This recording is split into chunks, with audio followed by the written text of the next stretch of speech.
The 2010 Waite girls basketball team was on a mission. No Toledo team had won a state championship since 1990, when Scott won the boys' title. The titleless drought was even longer for the girls. 1981, when Libby took home the crown. The Indians, though, were determined to end that streak. Hi, and welcome into another edition of BCSN Classics. I'm Alex Wilcox. Today we look back at the 2010 girls state semifinals between Waite and Kettering Fairmont. Led by All-American Natasha Howard, the Indians advanced to state for the first time in program history and were looking for their first state championship in any sport. To do that, they had to get past a very talented Kettering Fairmont squad who had lost just twice the entire season. Greg Franke and Kate Ochter have the call from the Schottenstein Center in Columbus. So we are about ready to go here from the Schottenstein Center, going through the elaborate introductions prior to the games in this state tournament. And there you see Natasha Howard headed for Florida State next year, averaging over 24 points a game and 11 rebounds, and three more blocks a game, and she could have been close to a triple-triple. If anyone's capable of doing it, it's her. Her athleticism, her knack for the game, and her basketball ability is unmatched at this level. So the Waite Indians, ironically enough, the last time they made it to state in any sport was 1966 against Fairmont West. We have a sideline reporter, third member of our broadcast crew today, Jordan Strack. Let's go to him. All right, Greg, thank you very much. Manny May just about to set tip off. Where are the nerves at? What do you guys got to do to win? We got to be patient, and then we got to press the ball and be up on them tight and get back on defense and offense and execute tonight. All right, Manny, good luck. Thank you. All right, guys, this is a very loose Waite Indians team. Very, very calm coming into this thing. Their first trip down here to Columbus.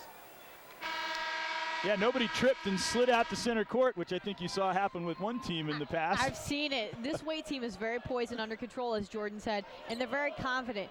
In a recent news article, I think in the Toledo Blade this week, several members of this team are quoted as saying, we have to be at peace with ourselves. We have to be under control with our minds before we can even think about winning. And the way they're carrying themselves right now, they're here on a mission. It's certainly teams that haven't been at this level. A team that can come in more poised at the outset has a big advantage. And the ball goes over to Waite as it was tipped out of bounds. And they will have the first possession of the game. Well, because of the lack of size, Kettering Fairmont has to come out in a zone. They're going to force these Waite guards to shoot threes just like that. And Courtney Jackson hits early. We've seen Mariah Haynes do that. Also, they can open the game up by hitting some early threes, and once they do that, then the likes of Howard can really go to work. So it is quickly a 3-0 ball game. And inside, they get a good look that time, and a layup, but missed by Cassie Sant. And here's Howard in the open court. Great early post by Cassie Sant. She was physical and pushed McNeil high. Great steal. Look for her to continue to do that the rest of the game. Corner and a traveling call there as Mariah Haynes faked and started to go in. And Fairmont will get the ball back. They ran a good opening possession. There's Haynes, we mentioned. She's also very good from the arc.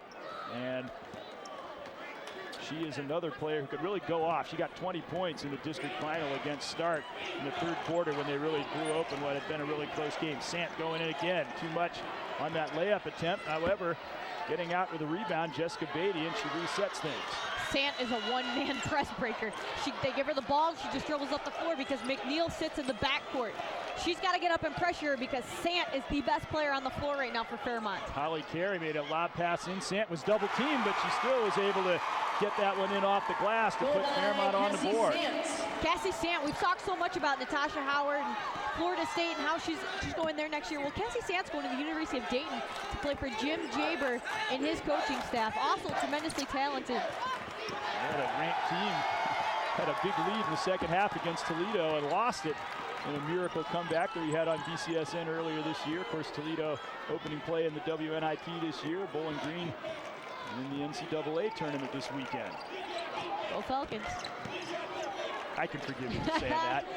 And that ball just thrown past Sant and out of bounds. But again, Fairmont trying to pound the ball inside to Sant. Sant has done a nice job early of pushing McNeil high, leaving that pass open to her opposite hand, leading her right into the basket. They're going to continue to pound her until Waite changes their defensive assignment. Now, at what point will they switch Howard and McNeil? That's the big question. Once again, pitched up from way out by Jackson. That one not as accurately. And Fairmont has done a good job after falling behind 3-0. And they didn't score in their first possession, but they got a good look, and they've really settled into this game well now. They're controlling the tempo, and they're working their offense well. Again, they got Sant open, and that time it looked like she had a gimme on a fine pass from Chelsea Welch, the excellent freshman, averaging 10 points a game, but it bounced out. Howard back the other way, and that was a really unfriendly carry for Fairmont, and Waite comes and gets him on the other end. I think she drove past every defensive player for Fairmont, and not one of them could stop her. If she gets the ball in transition, look for fireworks. Sant bringing the ball up. I figured might as well get it in her hands. Why wait till the last minute? Drive to the basket and a block, and a foul called there on Shanice McNeil. Here's Howard as she just drove in all the way, as you said, and a neat spin move to boot. And I think she got fouled, actually, but that's her patented spin move. She can cover so much ground with just one dribble. She's got those long legs, and her athleticism obviously propels her right towards the basket. Outstanding finish. Free throw hit by Chelsea Welch. She had 9 points in the victory in the regional final. Actually, Fairmont was in big trouble against Vandalia Butler. They were down by 3 in the last minute of the game, came back and won it by 2 points. They had lost to Butler earlier in the season. Fairmont's used to playing close games. We talked about how defensively they hold opponents to 34 points. Well, they only scored about 48 points a game, so they're used to these low-scoring battles. That's what they need this game to be, but it's going to be tough with Howard draining out shots like that. She's shown she can go to the rack, and she's shown she can hit the mid-range shot now. Howard, I don't even know. I'm speechless. She continues to impress. The mid-range game, in transition, her ball handling skills. There's a steal by Brooke Hunt. Maybe the smallest player on the floor, but we had a big steal there. And now it is 9-4. And if you're looking for an unsung heroine on this Waite team, it's Brooke Hunt. Manny May just loves what she brings to the table. And when you've got so many players who can do so many things with the ball, it's great to have kind of a player that is so unselfish like Brooke Hunt to distribute that ball. I agree with you. 3 assists a game. You got Jackson averaging 4.2 assists. They distribute the ball well. They're unselfish, and anyone will score. With the exception of Howard, they're all balanced. Shot, no good. And the only reason that Howard's not balanced is because she's so far above everyone. You have really a squad of practically the entire starting lineup are excellent collegiate prospects, if not everyone. I agree with you. They put themselves in great positions, especially on this stage in front of future college coaches. You know, they're on the biggest stage they can be, and they're playing good basketball right now. Howard, once again, trying to drive, lost the ball mid-flight, and he was hoping they'd rule it was knocked out of her hands by the defender, but no. And I guess they just braced themselves for the onslaught and got away with it that time. They did. Great defensive effort by Fairmont. Even though she got in the middle of the key, almost had another layup, they poked it away as she got closer. Waite with some full court pressure, but Fairmont breaks it. And she threw that ball a mile up in the air to Amanda Turner, but it fell right through. That's the first time they haven't used Sant in the press breaker. Before, they would give her the ball and let her dribble up, but they actually passed through the press and got a nice little mid-range pull-up. That would be a tough shot, and Horace throw it 15 feet in the air and have it fall through from 5 feet away. Call those little teardrops. Next time we play, I'll try that one. Shot good by Courtney Jackson. There'd be one that could beat you too from the outside. And it is 12-6. That's her second 3. And that was a nice one back the other way. So some hot shooting. Amanda Turner hit that one as well and made it 12-8. Turner, fearless, going right back at Waite. Not concerned with their athleticism or their height. Great, smart decision to pull up and take the mid-range there. Turner with a couple of big field goals, showing that they can do more than just get it into Sant. Howard with that turnaround shot missed it, and Fairmont, they've done a real good job just kind of staying cool here when it looked like Waite was going to make an early run at them. They're not allowing Waite to pressure them and make them play faster than they're used to playing. They're running their offenses through, they walk it up the floor, and then they get great post-ups like inside that. to Sant, but what a block by Howard coming out of nowhere. It looked like Sant had a gimme, and Howard said, no way. Howard from the opposite block. Again, that length and athleticism, that's what caused that block. She was great in sliding over quickly. I think Sant for a moment thought that she had basically an unmolested shot and didn't take it as hard as she could have, and Hunt called as she tried to go around the corner. Let's take a look at this. Sant went up and just saw Howard materializing for the block. Sant had McNeil, again, sealed on the high side. Great pass inside. She thinks she's going to get an uncontested layup, and then here comes Superwoman out of nowhere. Yeah, exactly. She had everything but the cape on that play. And she'll get to the free throw line here. And Howard. Farber's foul number 20. Jessica Bader, her second foul. Team foul number 2. Numbers that she had this year. 24.7 points a game, 11 rebounds, 2.6 assists, 4 steals, and a boatload of blocks, such as the last one we just saw. I'd say Superwoman, that about says it. That's a great nickname for her. She can do it all. First she carries Northwest her team. Ohio player to win this basketball. May I say, I think you should have been the first. She should have been the second, but Thank you for the compliment. I think you were a close second your senior year. Natasha Howard's skills far eclipsed what I was ever capable of. She's just, I can't say enough about her. I think Kurt could use her on the Falcons if he had a chance. Oh yeah. He'd find a role for her. And didn't quite get that role. And it's still a 5-point game. Work it up to Sant. Cross-court pass for Kelly Hart into the ball game now. She's going to work Sant at midcourt. Then she'll set up in the low block and get that pass. They're very good at delivering the ball into her, too. We've seen that several times already. That's why she's going to the University of Dayton. She works. She's smart. Throughout that entire possession, every ball movement, Sant was working around the key and positioning herself with McNeil behind her. Great footwork. And an air ball from Howard. We've seen him get some good lob passes into Sant. And lower pass, finding right where it can't be intercepted, and she does the rest. And I think that block earlier, too, might be a little bit of a message to her that she'll start taking the ball stronger when she gets that opportunity. Into the paint. This time they work it into Welch. Fake, blocked, up again, blocked. They're going to have to come up with another plan when Howard's there. And a foul as Holly Carey put up the shot. And she'll get to the free throw line. Well, I think Howard has established the lane belongs to her. Look at this, Welch, the freshman. Here's a little bit of senior leadership and experience. You're not coming in here. Natasha Howard, not allowing that to happen. 2 shots. Holly Carey at the free throw line. She hit a big three-pointer to tie that Vandalia Butler game right down the stretch when it looked like they were in a little bit of trouble. These teams combined 4 losses. Each team lost 2 games during the regular season. One of Waite's losses was to Regina, which was the number 2 ranked Division III team and the defending champion. Last year, they beat Liberty Benton, who was the number 1 ranked team in that division, and they're here this year. We saw them play earlier this season against Ottawa Hills, and they're very impressive. It's back to a 1-point game. Fairmont has weathered this early storm, and they're right into this. It's because they've controlled the tempo. The things that Waite is used to doing well, pushing in transition, getting steals off the press, they haven't been able to. Well, their strategy, when in trouble, give the ball to Howard, and she makes it 15-12. Here we go. Here's the Waite 1-3-1 press that they've just absolutely killed teams on. Again, a turnover, almost. How they got the ball back there. Kendra Simons, and she played it back out. It looked like they broke the press. The last pass was intercepted, but Fairmont got a lucky bounce. Sant from outside, and this game is tied. No, it's just on the arc, 15-14. I thought she had the three-pointer, but now she shows that she can also work outside. That one by Brooke Hunt as the final seconds are kicking off the clock just missed. So a 1-point game. Very good first half by both teams. And we'll be back with a second coming up on BCSN.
It was my senior year, and I didn't want to go down, not making it to the state finals and stuff. And like, it was my first time ever making it to the state finals, playing with Waite. But like it was packed. It was loud. It was noisy. Like playing against some amazing players. Like it was just crazy. It was just a lot that was just going on during that game. 15-14, Waite leading, but if it was a boxing match, I might consider giving that round to Fairmont because they were down by a pretty good margin early. They fought back very collectively, very coolly, and they've got the ball with a chance to take their first lead in spite of all the damage that Natasha Howard did to them. As I mentioned, they're controlling the entire game, from the pace to the types of offense they're running. Just complete control right now. And look at that shot by Holly Carey. And that was the big thing, that Fairmont in that first quarter, they established that they can control the tempo of this game. And now they've got a 17-15 lead. Well, so far they've let Natasha Howard do her damage. But with the exception of the 2 Jackson threes, no one else from Waite has gotten in the mix. Sounds like it'd be a good singing group, the Jackson Threes. The Jackson Threes. Yeah, they stole another lob pass. Mentioned that Fairmont is a team that is very well known for their excellent defensive play, and they have shown it. Drive into the basket, step back, and that went offline by Welch. And out comes Brooke Hunt. She can very often light a fire under her teammates. Long shot, Jackson, no good. And the rebound settles into Holly Carey's grasp, and they'll walk it up the floor. Again, with Waite taking outside shots and not working the ball around, being impatient, this plays right into Fairmont's game plan. They want to slow him down, force him to take bad shots, which that one was not that great of a shot. They could have done a little better, but that's exactly what Fairmont wants. Welch lost it, stripped away by Hunt. Made a big play there, as she is very capable of doing. Pass inside, and Howard really slammed into Holly Carey. Inadvertently, they just came together on that pass. And the foul went on Carey, who really didn't have position established. And the Fairmont faithful are not happy about that one, but they have to let Natasha Howard run down the floor. You can't obstruct any path. That's clearly a foul. That doesn't seem fair if you can't obstruct her, because you can't stop her any other way. Pass inside, and she's fouled there. Now, the Fairmont player could have been planted as Natasha Howard ran down the floor, so Howard could avoid her either way, but it was a full-on collision. So you're going to give the nod to the offensive player because they're trying to establish position, and when you run at them like that, though it was inadvertent, you can't help it. Back into the game, Mariah Haynes placing Shanice McNeil. He hasn't really gotten untracked yet. Inside pass, Haynes got it for the and one. She was fouled by Holly Carey. And we'll get to the free throw line. Excellent finish by Haynes. 11.2 points per game. As I mentioned, no one else but Howard's really contributed, but excellent job with their hips being taken out from underneath her. Nice finish. The only other real production they've gotten is the 2 outside shots from Courtney Jackson, and now Haynes getting that off the inbounds. Other than that, it's been all Howard. And she finishes up a big 3-point play there. She's capable of putting up big numbers. I think she's an outstanding outside threat. She's got great poise with the ball. If she can just find a way to get herself into the mix against this 2-3 Fairmont zone, I think that she could have a big night. Haynes averaged 11 points this year. And here's the matchup that I thought they would switch. McNeil and Howard. Now Howard's guarding Sant. See how much more difficult it was for Fairmont? And now they're playing fast. That matchup switch alone caused that turnover. And they end up being called for traveling. That time Sant went back and brought the ball up all the way under fierce pressure from Howard.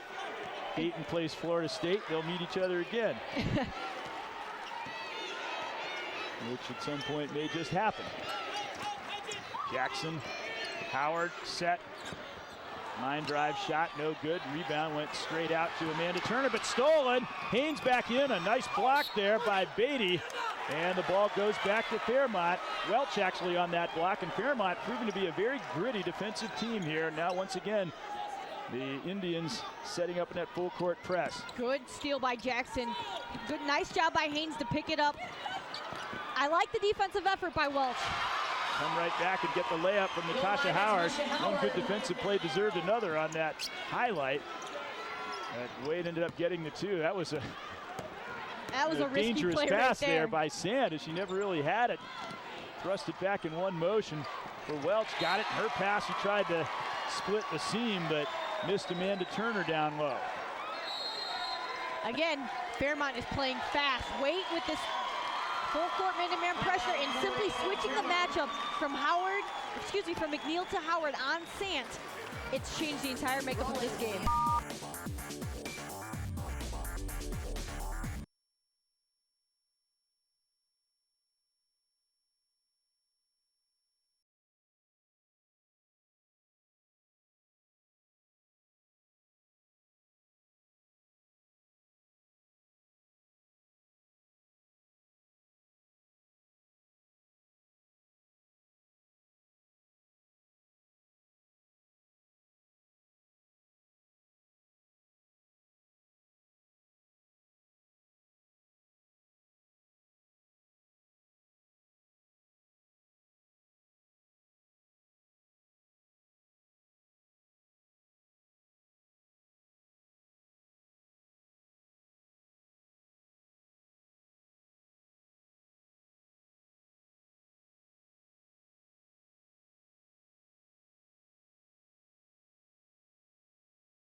I think you mentioned it. Waite has managed to get this tempo up a little bit in the second quarter, which is what they really needed. That press has helped them to accomplish that. Fairmont hasn't gotten a shot off since they switched. It's been a turnover or a steal every time. Jackson looking for her third three-pointer and has it, and now she is tied Howard in the scoring category. 9 points for each of them, and it's a 6-point Waite lead after Fairmont had gone ahead 17-15, so an 8-0 run. Jackson filling it up from the outside. She's now 3 of 4 beyond the arc. Sant, who's been not as evident here in the second quarter, largely because she's having to do a lot of her work in the backcourt.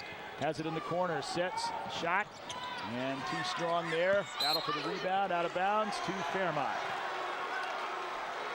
I like the play that was drawn up by Fairmont. It was a block-to-block screen and then an elevator screen to bring up number 20, Jessica Beatty, to the top of the key. When Hunt closed out hard, she kicked it to Sant, and you can't ask for a better shot from Sant. That was a great look. Proved she could knock that down from the other side of the court in that spot. That shot missed by Welch.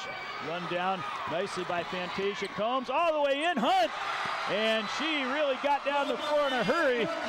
And now it's a 10-0 run and an 8-point Waite lead. They have really ratcheted things up here in the second quarter. That's when Waite is best, in transition. Brooke Hunt attacking the 2-on-1 situation. No one stepped up to stop her. Beautiful little scoop finish. Welch inside, neat move by Sanders. She went to the left hand because she was aware that Howard was there looming for another possible block, but the shot didn't go. Back comes Hunt. Hunt might get it on the bound. Not so lucky, and Fairmont will retain possession. Sant looked good on that last effort, but she just couldn't get that left-hander in off the glass. And she and Howard continuing to match up. Outside shot, long, and again thrown in by Alona Skipper. They have shown the ability to hit from the perimeter in this game, Fairmont has. Well, if it weren't for their ability to hit from the outside, this game would be at least 15 points right now. I like the confidence by Alana Skipper. She caught it, the defender in her face, and let it go. Hunt lost it, and here's Fairmont. Cooley trying to work themselves back into the game with their defense, coming up with a big turnover. Welch against Combs, being bodied a little bit into the forecourt for Sant.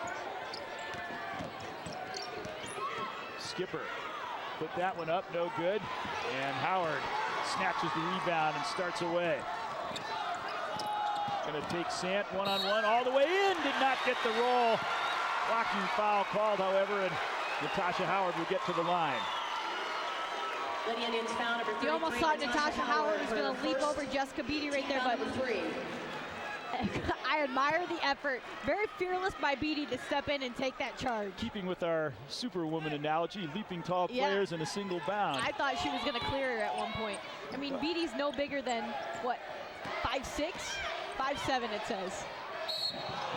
They're going to call it on Sant, and Howard with a big defensive play. I thought they called that last in a block when Howard came in, but they gave the ball to Fairmont. And Howard makes a good defensive play anyway and gets it back again for Waite. That's the upside of Natasha Howard. You know, some players would go down, commit that offensive foul, come back and be so angry that they committed the foul that they themselves would foul. But nope, she works hard on the defensive end and positions herself to pick up or draw the offensive foul. Haynes from well out, no good. Sant the rebound.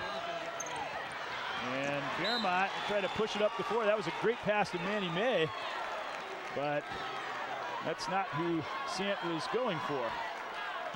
Just the threat of the Waite defense, you know, the press, that's what caused the turnover. Natasha Howard was in the backcourt, Haynes was in the backcourt, everyone was back there.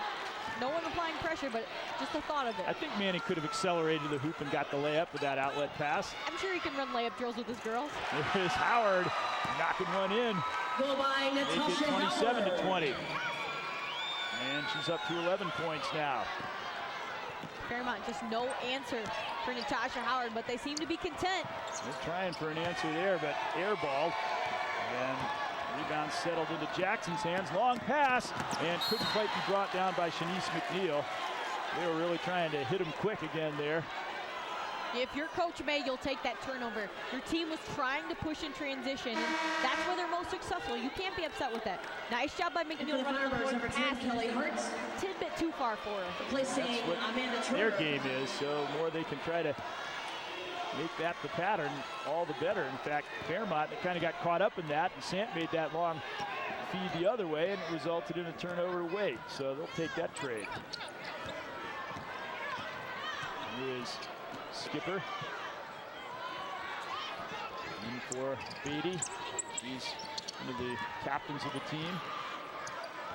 Long shot, that's offline. And rebound, McNeil. Handed off to Combs, but lost in a good defensive effort by Chelsea Welch. Oh, she's a great-looking freshman out there. Chelsea Welch, I think, got away with an over and back, poked it on the Waite side of the floor, and then finally picked it up on the Kettering side. Skittering with the ball. This way and that, made a good pass inside to Kelly Hart, and she'll get to the free throw line. Fairmont caught a break. As I said, it should have been an over and back. Caught Waite off guard, went down and picked up a foul. Nice job. Fairmont is just so persistent. They don't seem to be too rattled. With the exception of struggling to break the press, they're doing all right. Mentioned the last time Waite got to state was 1966, and they played baseball against her. That time was Fairmont West.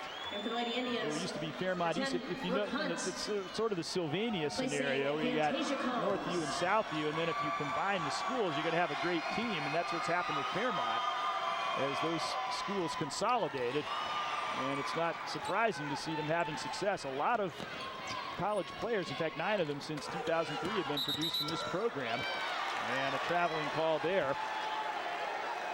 And the ball goes back over to Fairmont, including one player you're familiar with, Dana Moorman, who went and played at Ball State. They got some pretty good schools on there too, you know. Northern Kentucky University, a girl that played at the Ohio State University. They're all over the place. University of Evansville, where head coach Trisha Cullip was once at. They're all over the place. Very storied program. For the Lady Indians, number 32, Tara Myers. Tara Myers checking into the game now for Fairmont. And concerted pressure now for Waite, and it results in a turnover right off the bat. Hunt couldn't get the shot, and blocked McNeil as Sant rejected her. Back the other way right in. They missed that layup.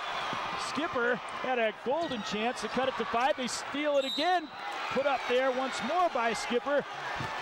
And I think we were saying that the tempo's increased a little bit. That was a pretty good example of it in that last sequence. That was flying off the handle. That was probably the sloppiest sequence we've seen thus far, but the officials are really letting them play. I'm surprised. Lots of contact on both ends of the floor, but again, Fairmont, the blue-collar team, is used to playing that physical, so if the game tends to shade towards that direction, they're going to be all right. First point we've had in a while as Fairmont gets back to within 6. They're a pretty good shooting team. And they hit second shot as well. It's back to a 5-point game. Fairmont led by 17-15 in the very early stages of this second quarter, so it's largely been dominated by Waite.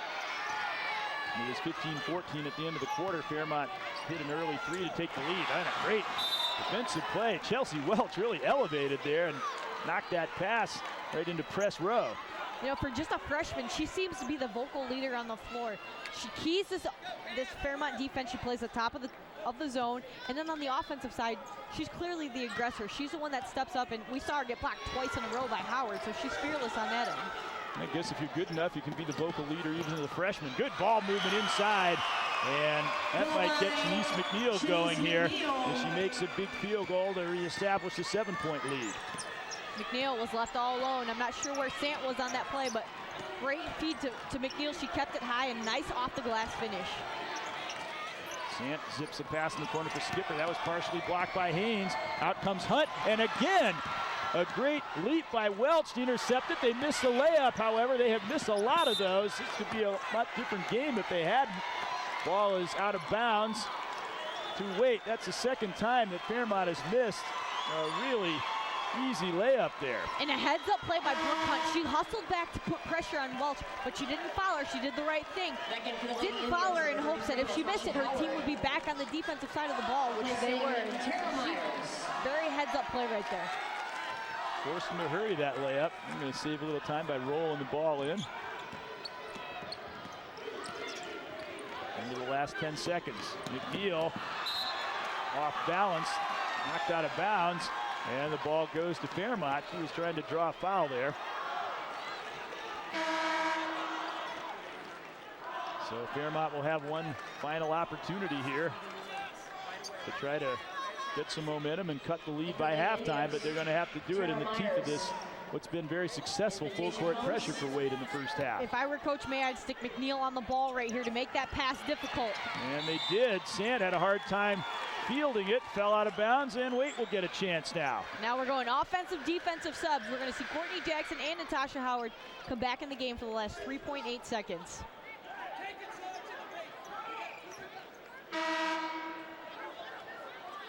Yeah, I would say Howard's a pretty good offensive sub.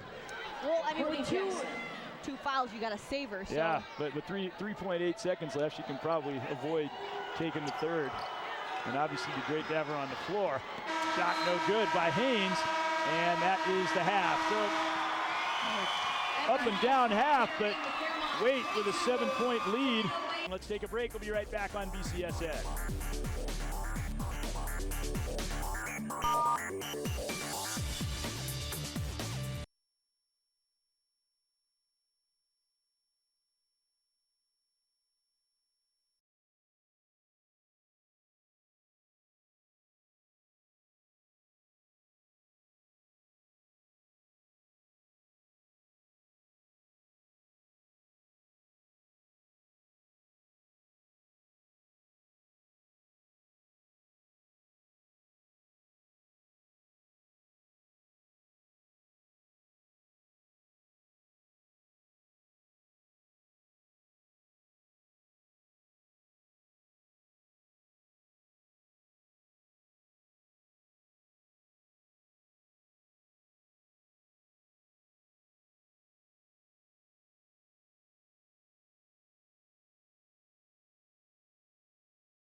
that group right there, people that was the starters to the bench, like I feel like everybody was a big piece. Like we was just like we was special. Like when the season started, I'm like I felt like I just had a feeling like we about to go far. Like we about to do something that everybody thought we could never do. And I just kept telling myself like something's about to happen, like something's big about to happen to us. I just kept it to myself. I never told my teammates, I never told the coach or nothing like that. I just kept it to myself. And like I said, when I seen everybody growth in the game, how everybody mindset changed and stuff, like I'm like, yeah, they know what's going on. They feel it. They feel the same way I feel. Waite by 7. And Waite is back on the floor, getting warmed up. Fairmont as well. Obviously, that would go a long way toward helping Fairmont's cause if they could get Howard in foul trouble and maybe on the bench, as we see Holly Carey. She is one of their fine outside shooters that we've seen in this game. Here we go, third quarter, and Waite with the opening possession. And they come out deliberately here in the half court. Howard, nothing open, so she figures she might as well just drain it. Why not? Welch can be as close to her as she wants to be and play great defense, but as soon as Howard lifts up her arms, Welch can't contest that. 5'7" cannot contest 6'3". Unless they got a step ladder. Yeah. It's pretty hard to move around the floor. I mean, I think Welch is doing a great job of sticking with Howard, but there's nothing she can do there. She's helpless. Look for somewhere to go with the ball, finding none. She just knocked it down inside for Sant. See if she can answer, and she got McNeil a little out of position there. She was a little off balance. That pass came in, and Sant took advantage of it. I mean, regardless of the matchup, I guess Sant is going to be aggressive inside, and that's a great sign for Fairmont. She came out and actually scored their opening possession. That's excellent. Howard missed that shot. Rebound, and straight to Jessica Beatty. And Fairmont trying to inch closer here. Welch. Beatty getting a screen, moving it around to Amanda Turner. Now Sant, they're just waiting for her to get in position. And they put it back out very patiently. For a second there, Howard had Sant, but it looks like she's drawn out beyond the arc now. And a foul there on Brooke Hunt, and Jessica Beatty just decided, I'm taking this thing in. And got, I think, what she was intending, which was a draw foul. I think what Beatty saw was an open lane. She had Brooke Hunt isolated on that side of the floor. It almost looked like a called clear out. McNeil and Howard were both on the opposite sides of the floor, so that takes away the shot blockers with a wide open opportunity at the basket. Pretty good free throw shooting team, Fairmont has proved to be. And they're back within 6. Chipping away at this lead. This is exactly how they want to play. Control tempo, take opportunistic scoring opportunities, and capitalize on them. Made both those shots right into the face of the Waite crowd. And it's back to 5. And we're playing Fairmont's tempo here in the first couple of minutes of this third quarter. Hunt.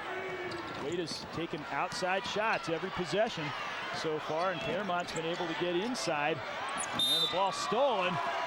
And a foul called again on Hunt as she escaped with the ball but fouled Carey. Actually, I think Hunt was fouled by Carey. She took the ball away. Great trap right here by Jackson and Hunt. And then Hunt, she's so low to the ground because of her height. She was able to come out of there with the steal and pick up the foul. I thought it was called on the original contact there, but another great play. Those are the kind of plays that Brooke Hunt makes, the ones that you may not remember at the end of the game, but then if you maybe watch the game on replay, you say that was a turning point, and she was the one that produced it. She had another steal early in the first half that she made a nice little breakaway layup that was big for Waite. It actually got their run started. And freshman Chelsea Welch doing her best on Howard, kept her from getting inside that time. See if Waite can get something besides a perimeter shot here. Looking in for Howard. Welch is doing a really good job on Howard, especially given the mismatch in size. That shot missed every single time down the floor this quarter. Waite has settled for a long jump shot. Fairmont's packing it in the paint. They don't want McNeil or Howard to touch the ball inside, so they're giving Waite's guards those shots. And they've done a really good job denying the ball from Howard, and that's Welch's defense for the most part, give them credit. Really lost, but Fairmont stays in possession here, and Welch, real good floor general, directing traffic as it went back out up high. I think anytime the ball gets within 5 feet of the basket, they're wary of Waite's shot blockers, as they should be, but they're doing a nice job of controlling. But that time McNeil fell inside for Sant, who scores. That's a couple of times where Sant was able to just establish position on McNeil. Now she has a chance to finish a three-point play. Look at her work all the way across the key and just outwork McNeil. She fights off the physical contact and then catches it and finishes. She is quite the pickup for the University of Dayton next year. McNeil, a junior, and she's getting some good lessons going up against a player of that caliber, and it is now a 2-point game with the free throw.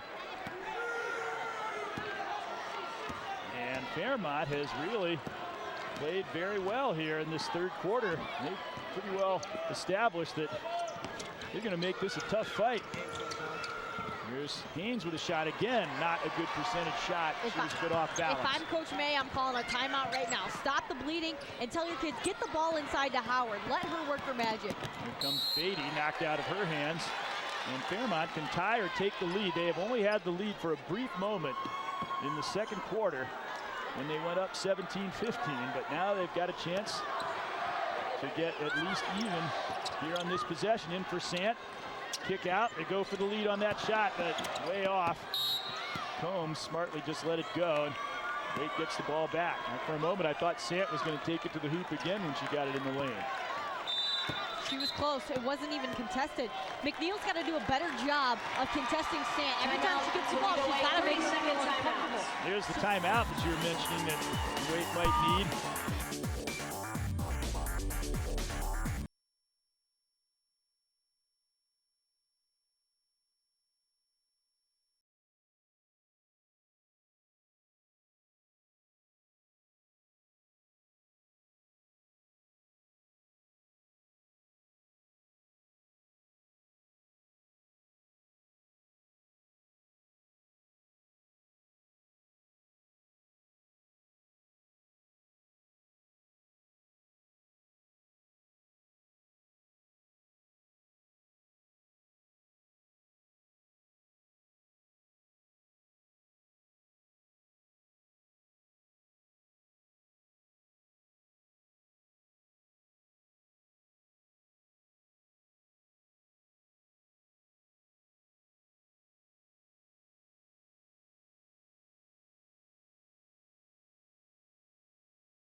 It's a question of how to do that, because they were trying earlier, but Welch did such a good job defensively denying her the ball.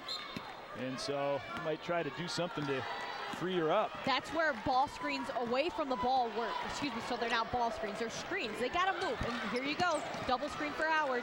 Haynes corner, and nothing but net on that. Again, very tough shot. She was falling backwards, but a clutch shot to make it a 4-point game again. I really like what Haynes brings to this team. She's a very quiet scorer, but capable. Skipper, look at that shot.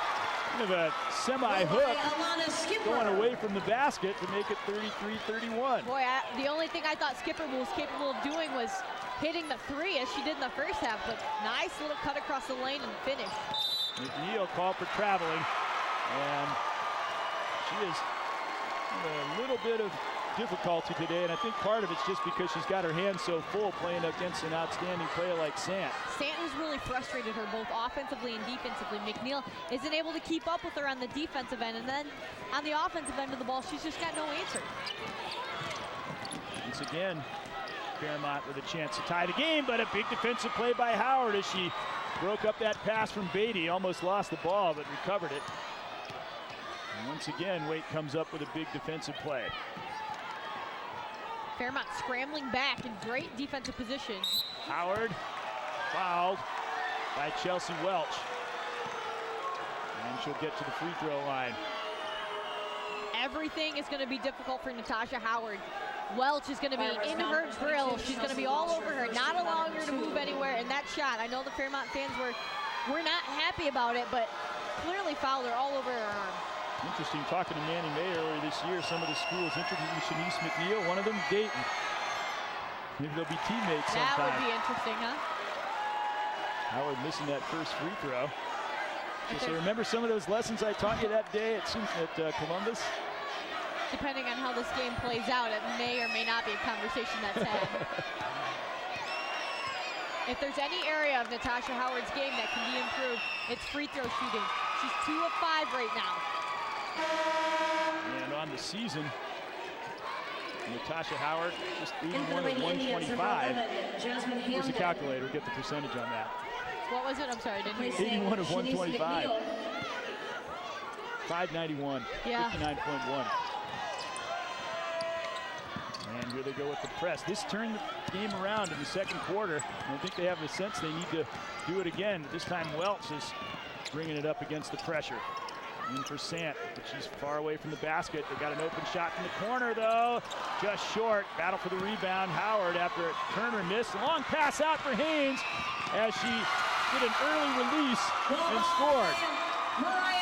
Again, who was involved with that play? Natasha Howard. She might not have scored, but she got the big defensive rebound. And then great look ahead. You have to get her involved. I almost had the points on the board on that Amanda Turner shot in the corner that would have tied it. But it was just short. And then again, Waite coming up with points off the defense. Right back off the glass, no good. Nobody was really there. No one followed the shot. The rebound was there for the taking, but it ended up with Brooke Hunt in the lane. The smallest player on the floor. Perimeter shot comes up short by Jasmine Hamden. That shot might have been a little rushed by Hamden. They probably could have worked it around a little better, but if she had made it, these Waite faithful fans would have been on their feet. Skipper, and a pass stolen again by Howard. Trying to maybe draw the foul on Sant, but Sant was too smart to do that. How about that acrobatic finish? You know, she probably should have used her left hand, but when you can finish in style like that, why not? Timeout, Fairmont. Take a look here, another big steal by Howard. Nice job by Howard to not foul Sant, go over the back, and then, she blocked Sant with her body and finishes with her right hand, which for some, that would be almost a cardinal sin. You don't want to ever use your right hand on the left hand of the basket, or the left side of the basket. But with Howard, she's more than capable.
Blocks, 2 steals, 4 rebounds, and 16 points. And she's shooting a great percentage from the floor. You can't ask for more out of Howard. It was matter of fact and indicating that she realizes the ability she has, although she's very, very self-effacing off the floor, but just confident, which is, you can have a lot of talent, but if you don't have that confidence to go with it, sometimes it doesn't amount to as much. I was once told by a golf instructor there's a fine line between cockiness and confidence, and she is on that line. Sant, oh, look at that. Beautiful left-hand move, and she drew the foul from Howard. It's almost as if to say, okay, you did that, now I'm going to show you what I can do. I like it. I like her aggression inside. Catches it, Howard bodies her up, and beautiful left-handed finish. Not afraid of that shot blocking ability of Howard at all. You saw her make that left-handed move earlier. She didn't quite get the bounce, but saw she was very capable of doing that, and she's right-handed, so it was not her. It was her offhand that she took that shot with. That shows you her post skills. She can do everything. She's got great footwork, finish with either hand. Howard bodied Sant a little bit, won some space, and knocked down the shot. It's starting to turn into the Howard-Sant battle out here. I mean, they're two Division I prospects. This is exactly what it should be. Welch plays with great confidence for a freshman. Sant, she distributes the ball very well in the kickouts too, but then they get it back into her, and she's fouled by Howard, and that's 3 on Natasha Howard. 4 make that, and so now this game may have just changed radically. And she's upset, as she should be. The officials have let contact go all game. There's no foul, and then he calls a foul. I'm not sure what he was looking at, and that's the first time we've really ever seen her be visibly upset, as she should be. I'm on her side with this one. You can see she was not thrilled in the least with that call. That's it, so Howard leaves. McNeil comes in. Now this is key because McNeil has struggled a little bit against Sant. She's going to have to pick it up now. McNeil's got to get it into gear. She's got to start to contest Sant, who's now on a roll at the end of this third quarter. And offensively, she's got to pick up some of the burden that's left by Howard being on the bench. Sant missed the second free throw. See right there, there's no excuse for McNeil not to grab that board. Haynes shot, no good, and running it down nicely. Skipper, dangerous pass in the middle. Sant got it out for Kelly Hart. She almost lost it all the way up. Fairmont was on a tightrope, almost losing the ball, and they were very, very fortunate that they didn't turn it over there. Well, you can dribble with all parts of your body, and Kelly Hart used her head on that one. Yeah, you told me a couple of games ago that headers were legal, so. Headers are legal. I had never seen it before, but now I have. And Fairmont going back into Sant, so let's see what she can do against McNeil. Outside, Hart fakes. Inside pass for the freshman, and Welch spun it in to make it 40-36. 30 seconds left. Wait, see if they wait for a final attempt here. Hunt, she's going to take it right in. And drew the blocking foul. And that's what we call a makeup call, ladies and gentlemen. The foul on Howard wasn't even close to a body, but if you're going to call it, you have to be consistent. And Brooke Hunt probably wasn't fouled on that, but because of the slight bump, they're going to call the foul. However, the third foul on Beatty doesn't come close to making up for the fourth on Howard. And Hunt missed the free throw. And for the Firebirds, number 33, Amanda Turner. Turner coming back in. Jessica Beatty. For Fairmont, for Beatty, who got that third foul. And Hunt eyes the basket again. Knocked that one down. 5-point margin again for Waite. And here they go into that full court press mode. Nearly stolen by Fantasia Combs. And again, Fairmont was lucky not to lose it. Great read, though. Nice anticipation by Combs. She was right there, just a step too late. Welch forging into the forecourt. Trying to take it all the way. And McNeil, she grabbed that rebound strong, as you mentioned earlier she needed to do. And she also threw up a good defensive fortress to deny Welch on the drive. She stood straight up in the air. Look at this drive by Welch. McNeil doesn't even contest, just kind of puts her hands up in the air, and then Sant is right in her face as she tries to pivot for the outlet pass. Clearly a foul. And two other players helping out defensively on Welch there. Hunt throws it up at the buzzer and sails well short, and we go into the fourth quarter with a 5-point margin, and Natasha Howard with 4 fouls. Could get interesting. Let's take a break. We'll be right back on BCSN.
5. Jordan Strack standing by with former Waite star Charisse Eulis. All right, Greg, yeah, Charisse Eulis playing her college ball at Cincinnati, watching your former Waite Indians. What's this been like for you? Exciting. I'm just proud that they made it this far. Like, they went through a lot to get here, and to see them progress as the years went by, it feels really good. You started all 30 games for Cincinnati this year, playing a lot of minutes. What's that been like? It's fun. It was a learning experience. Everything at Cincinnati was new, so going into the season, I just wanted to give my all and just try to learn my teammates more. All right, Charisse, thank you so much. You're welcome. All right, guys, here we go. Start the fourth quarter.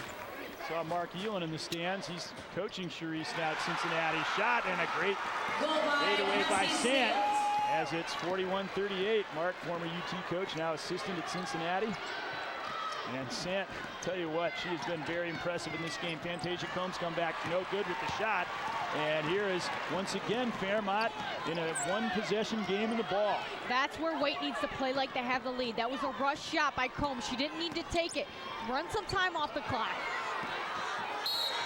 Inside, and a foul on McNeil. She is betraying a little bit of frustration out there, and I think she's really got to just focus here in this fourth quarter because she's going to have a huge role in this game. I agree with you. She's visibly disappointed. She's kind of out there. Her body language isn't that great.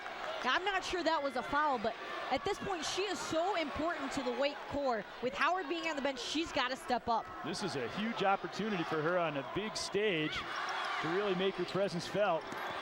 And she made the steal there as she just broke up that pass. Fantasia Combs for Courtney Jackson underneath and fouled. Almost got the end one out of it, but still, that was on cue. A good defensive effort there by McNeil to start that off. Nice bounce pass. Jackson might have gotten away with the travel, but she goes right at Welsh. She's going to get that foul called. 2 shots. Jackson, Middle Tennessee, has been interested in both her and Mariah Haynes. Several MAC schools also have expressed interest in both of those players. And she hits that shot to make it a 4-point game. You know, this stage, the state tournament, playing at Ohio State, this is as big as it's going to get. This is their best audition and great rebound right there. Haynes, and she was fouled. Remember, Courtney Jackson is a freshman. You know, as everybody was talking about Natasha Howard and Mariah Haynes too, they were great as freshmen as well. But they didn't get as much attention because obviously with Howard you had one of the best freshmen in the whole country. Well, that's one of the perks of playing with Natasha Howard. Not only do you get to be around that spotlight, but you get to improve. You improve when you play with better players. And Natasha Howard may be better than the kids that they're going to go to college with and play with, but they still get that experience, and they're going to have the upper hand with the kids that they play with. Yeah, they'll already be able to say there's always a little bit of a adjustment when you go to the higher level, but they can say we played every day with the players even better than that. Yeah, that's the biggest adjustment for college students. You come from teams where you're the best player, and Jackson or Haynes can say, yeah, I was pretty good, but I had an All-American on my team. How can you compete with that? Fairmont, they've just been the little engine that could in this game. They just keep coming and coming away, even though they've been trailing, trying to make like a tortoise in the hair, I guess. Replacing Waite so far is hanging in there. They have led most of this game, in fact, almost all of it. I think they're doing a nice job without Howard in the game, although Sant's going at him and being aggressive. Outside shot, and it's knocked down by Holly Carey. They're back within 3 again. Combs just lost Carey. When you run it out of bounds play like that, you're supposed to chase your offensive player. Combs tried to go over both screens and got caught. Big possession here. Trying to keep it more than one possession. Hunt, very reliable to have the ball in her hand. Steps inside the arc. Shot, no good. Rebound, and goes right to Welch, and she starts charging up the court. Good awareness as she sensed Combs behind her. Pass inside, and a foul on Jackson as she really stepped into Holly Carey there. Again, nice anticipation. She saw what was developing, but was a step behind and ran right into Carey. That's the second time a Waite defender has done that. Lady Indians foul number 23, Courtney Jackson, her 4th. We saw that other collision Team foul number 7. with Howard earlier in that same spot. Pretty good body checks in this game. Very physical. Everything that we anticipated it to be. Fairmont's a blue-collar team used to playing like this, and you know, Waite can pretty much adapt and play to whatever style they need to win. Somebody was telling me that basketball players wear padding now, almost like hockey pads. You would have probably benefited from that. You wore those? Yep. I would say that was probably a good move. Shot missed there by Carey. And here's Hunt, and she bangs it in to once more put a little bit of a cushion between Waite and Fairmont. Every time it looks like Fairmont's right on the verge of tying this game up or taking the lead, Waite has been able to just get that separation again. Well, you mentioned Brooke Hunt being the unsung hero of this team, and I couldn't agree with you more. That one well short, but right into the arms of McNeil. And here comes Hunt again. She's kind of picked this team up in the absence of Howard. Look at that shot. I thought it was in. 3/4 of the way down. Strong rebound by Haynes, and she works away to the free throw line. It's a Haynes and Hunt show. They're all over the place together. That last fast break was Haynes to Hunt, and this time it's the opposite. Hunt tries a nice little kiss off the glass, doesn't follow, but Haynes is there to clean up the glass. So even without Howard, the H show is continuing for Waite. I like it. I like that they've remained calm with their leader on the bench. This just goes to show how balanced Waite is.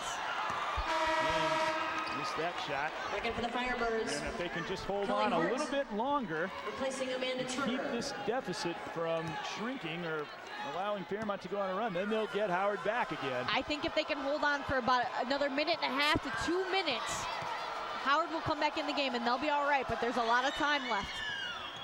Pokes it in. And they've done well. In fact, the lead has even expanded a bit since Howard left.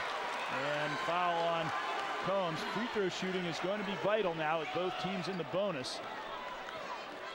And so far, Fairmont 10 for 15, Waite 8 for 13. So neither team has really been outstanding in that department. And the team that steps up is going to have an edge here. Every foul from here on out for Waite is going to stop the clock, which does not help them at all. So you want to try and minimize the fouls. So fouls like that by Combs, 90 feet away from the basket, that's bad news. But she missed it. And Haynes rumbling to the forecourt, right to the basket and scores.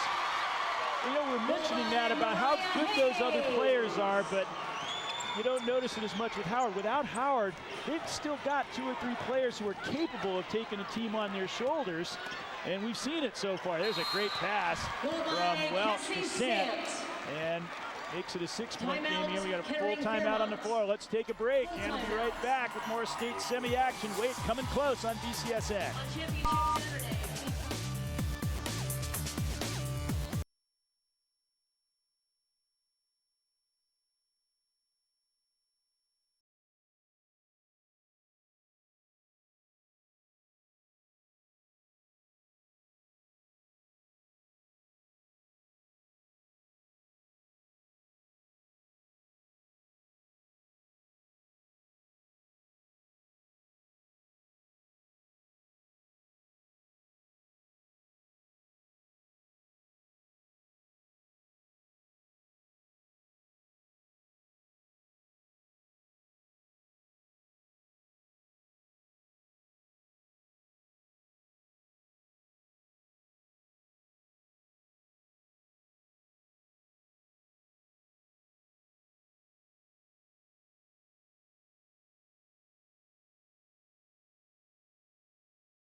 The headdress kind of gives me a hunch that that's a Waite fan there. What would give you that indication, Greg? Just I'm good at putting 2 and 2 together and getting 4. A lot of Waite students here today. Great to see them come out and support their Lady Indians. We were talking before the game about the players were out testing the floor to see if there were any dead spots and things of that kind. And that's useful information to have during the game. It is. If you notice the last few times, Waite's gotten clean, fast break opportunities. You see right there, Brooke Hunt almost loses the ball. And right out in front and tied up. And the arrow with Waite. That is really big for them not to give it up at this stage. said Kurt Miller used to have your players do that before the games when they arrived. It's important to be ready for those dead spots. And that's exactly what we used to do. That possession right there is key because now Fairmont gets the ball back on any tied up possession so they can go after it and be aggressive. And if it gets tight down the stretch, that's exactly what they'll do. And they found Haynes open at the line. She's almost too open, missed it. McNeil, good rebound.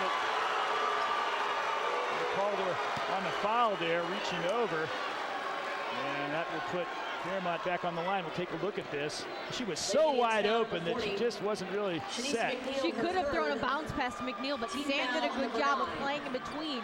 And we call that playing possum. You force the offensive player to make a decision. And then by the time she took the shot, the Kettering player, Holly Carey, was right in the way, boxed McNeil out.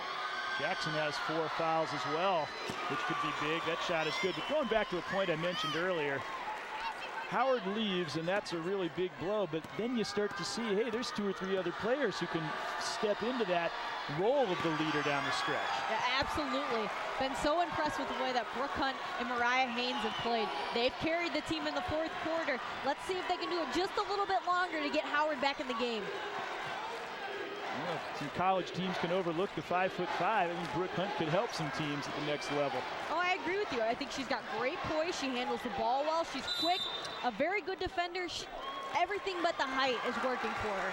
Timeout on the floor, 30-second timeout here. 30-second timeout. And this 4-point game.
Eula's talking about the way the Waite program has progressed over the years.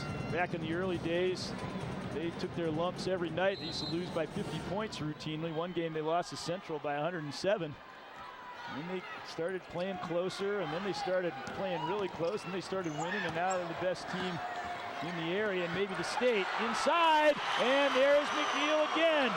Wow. How about the pass first by Brooke Hunt to get it to Mariah Haynes, but McNeil with a big board. But right back comes Holly Carey. She hit that clutch 3 that allowed Fairmont to tie Butler in the last minute. She hit another huge one there.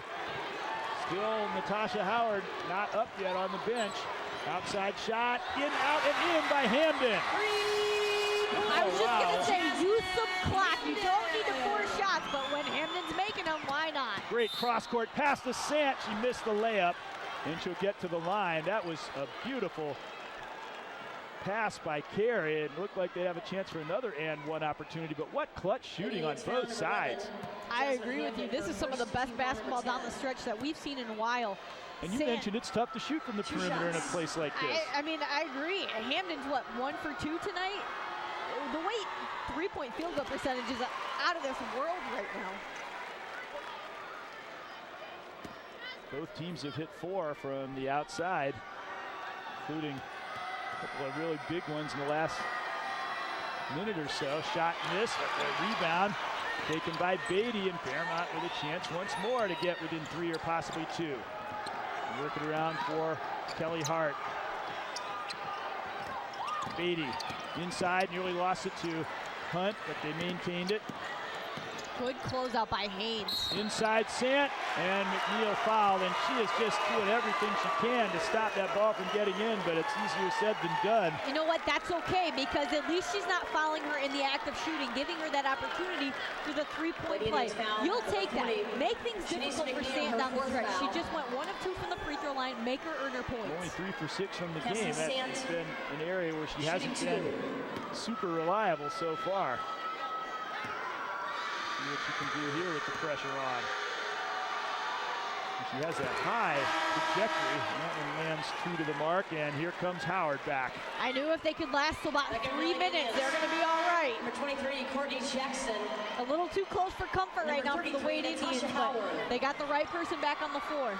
So if you're Howard now, do you just play the way you'd normally play because it's so late, or do you still keep mindful of the fact that, hey, you got to maybe just back off a little bit because of the 4 fouls? I would play the way I played the whole season. Oh, look at that one bounced out halfway up and back in. 4-point game. This is it. Waite should run some time off the clock. They're so spread out right now. Make Fairmont come out and play them. They can't defend them off the dribble. Courtney Jackson powering in and draws the foul. Now they got into a kind of a different sort of game. They got into transition, and Hunt and Haynes were really carrying the team. Now Howard's back on the floor. Do they have to sort of recalibrate again, or how does that affect? You know, I think not, because Natasha Howard is just so talented. She can adapt. She can do everything. Just play the way that you've been playing. You've done enough to hang on thus far. Now you're just adding another outstanding piece to this puzzle. And she's going to come off the floor. Go offense, defense, I suppose. Jackson, see, she's in double figures. Her season average. And now she's exceeding that. Big free throws for Jackson. Well, normally you would think Howard left and they didn't really see their lead dissipate, and you'd think that was unusual. But again, when they have the caliber of players that they have throughout the lineup, it's not really all that unusual. I think that's every team in the state of Ohio's game plan against Waite. Make the other players step up and score, but I guess they just didn't anticipate the other pieces to be that great. You got 3 or 4 other players in their starting lineup that play quite possibly at the college level, and in some cases the Division I level, which they and Start have that. In the years that we've been doing these games on BCSN, I really had not seen teams with that many top prospects on one squad. Inside, Sant, and again she goes to that left hand. Didn't lose her draw. She has really made a great impression this game. That's 21 points now for Sant. She's even outscored Howard. Nice inside-out action. Sant catches the ball on the block, kicks it out top to Kelly Hart, and then does what she does best. Works her way across the key, gets McNeil trailing her, and then picks up the and one. It's a good thing she wasn't playing the night you played Dayton in the WNIT. It might have been an even tougher game. She still would have been on the losing end. Yeah, I'm sure. You might have won by 3 instead of 8 or whatever it was. Shot missed. And they have another opportunity. And rebounded by Sant underneath off the miss. And it's a 1-point game. This place is going wild now. The Fairmont fans are in delirium. And we'll see if Waite can hold on. This is the closest Fairmont's been since they had the lead in the second quarter. We talked about it at halftime. If it's close, it favors Fairmont. Howard trying to make an All-American Ms. basketball play, and she'll go to the free throw line, and this is the area of her game that is probably the weakest. We'll see if she rises to the occasion here. Against Start in the city finals, we watched her step up down the stretch and make 6 consecutive free throws. I'd like to think that with the game on the line, she's capable of doing the same thing. Big-time players make big plays, and this is no bigger stage for Natasha Howard right now. Just to show this huge arena and everybody in it why she is what she is. Got it. Ice in her veins. How about that? Still just a 2-point margin either way, no matter what.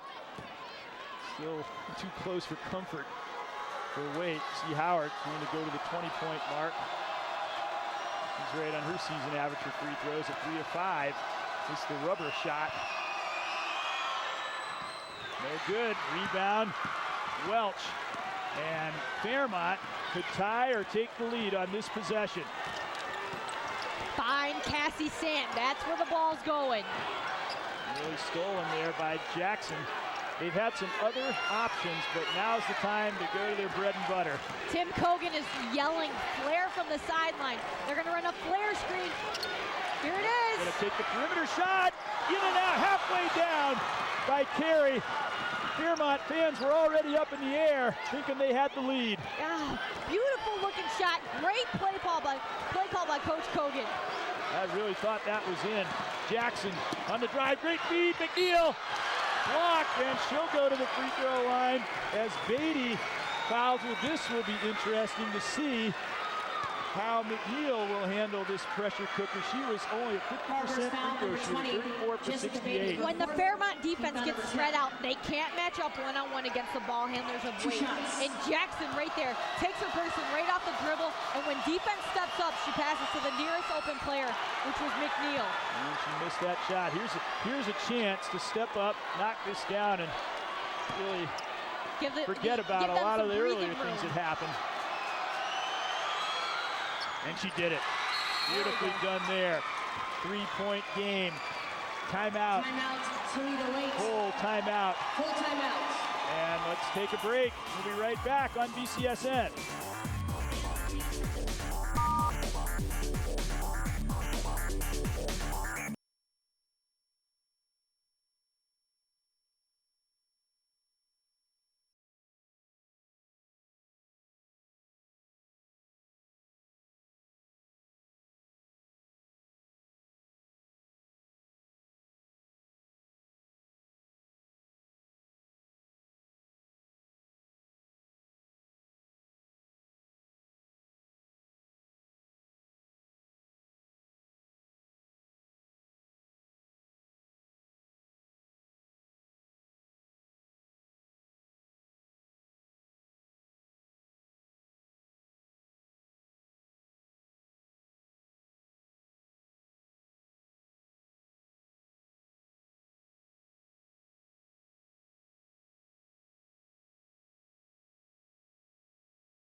What an atmosphere here. Waite leading by 3.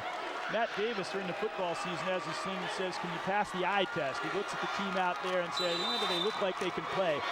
Kind of sized up Fairmont. They were a smaller team. They didn't necessarily look like they'd have the athleticism of Waite, but they have proven that they are here because they deserve it. You could not judge this book by its cover. They played outstanding. Pass too high there as it could not be handled by Beatty, and Howard came up with it. But Waite has made more of the plays in the clutch than Fairmont has made, and that is why they're leading right now. Smart decision by Brooke Hunt. She could have taken a shot, but she pulled it back out. Nice possession. Hunt driving, great pass, winged over to Haynes, but strongly rejected there by Sant. That's okay. Waite gets the ball back. You can't hang your head on that possession. Nice defensive effort by Sant. Timeout. She said if Howard could do it, I could do it. 30-second timeout. 30-second timeout. Fairmont was so agonizingly close to taking the lead. And now they're down by 3, and Howard has been leading the way all game for Waite. Just under 40 seconds. There it is. And they find her, and it is now a 2-possession game. Howard on cue, 21 points for her. And now Fairmont is going to have to kick it into high gear. Sant outside, Hunt nearly stole it, diving after it, but couldn't quite come up with the ball. I love Brooke Hunt. I love the effort she's put forth today. On the defensive end, she has been a spark plug, a little spider all over the place, diving for loose balls. You got Superwoman and the Spider out here. We got all the Marvel Comics characters. And they've been playing like superheroes right now, and they're very close to a state finals berth. Shot by Sant, bounds up in the air.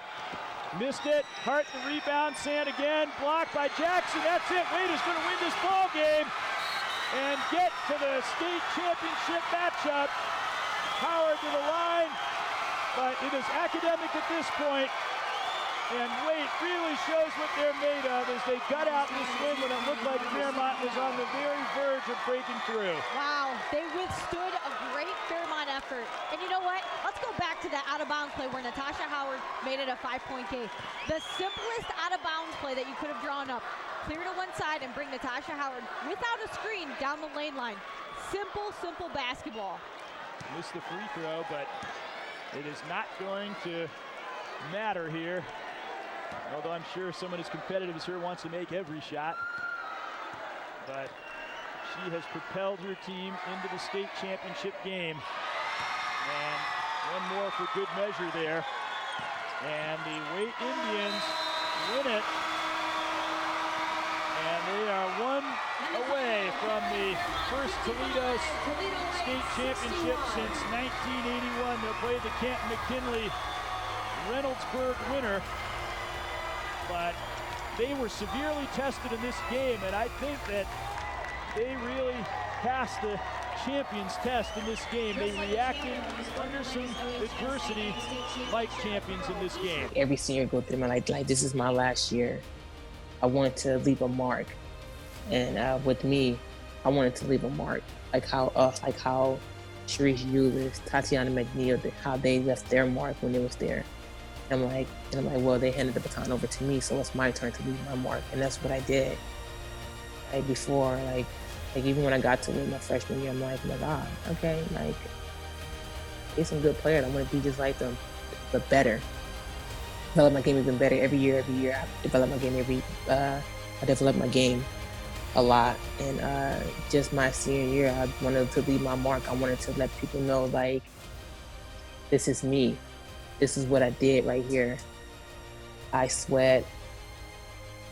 I put my all in it, and when I put my all in, that's when I actually left my mark for people to know who I am. Until this day, people still know who I am. So it's a really good feeling that all this hard work that I put in, that I actually left my mark for the next person to showcase their talent that way.